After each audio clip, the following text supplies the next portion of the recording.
20% राजकारण आणि 80% समाजकारण ही शिवसेना प्रमुख बाळासाहेब ठाकरे यांनी दिलेली शिकवण समाजसेवेला नवे मूल्य देणारी होती। त्या शिकवणीचा वारसा जपण्याच्या ध्येयाने शिवसेना सदैव वंचित, निराधार आणि सामान्य नागरिकांच्या न्याय हक्कासाठी लढत राहणार आहे, असे प्रतिपादन उद्धव बाळासाहेब ठाकरे युवा सेनेचे सोलापूर शहर प्रमुख विठ्ठल वानकर यांनी केले।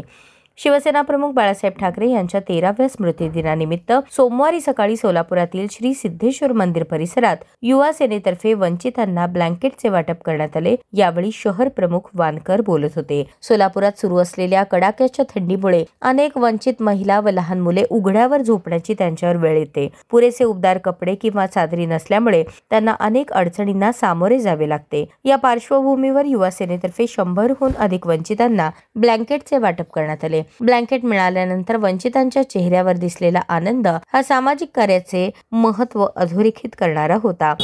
वंदनीय शिवसेना प्रमुख स्वर्गीय बाळासाहेब ठाकरे यांचा आज 13वा स्मृतिदिन आहे। या स्मृतिदिनानिमित्त शहर युवा सेनेच्या वतीने आज आपल्या सोलापूर शहरातील सिद्धेश्वर मंदिरालगत असलेल्या अनेक निराधारांना आणि गरजूंना ब्लँकेट वाटपचा कार्यक्रम या ठिकाणी घेण्यात आलेला आहे। निश्चितच सांगायला आम्हाला आनंद वाटतो।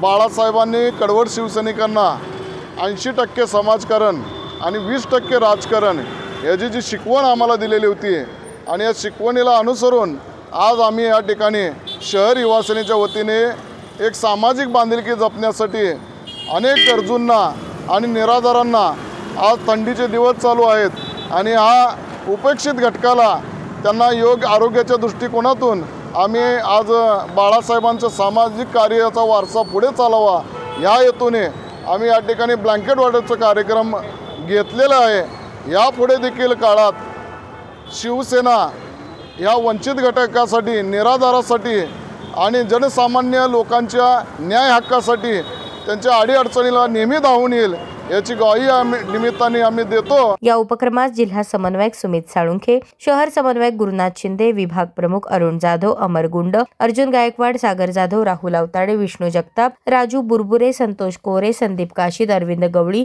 साई जाधव, अनिल शिंदे यांच्यासह युवा सेनेचे पदाधिकारी व कार्यकर्ते मोठ्या संख्येने उपस्थित होते।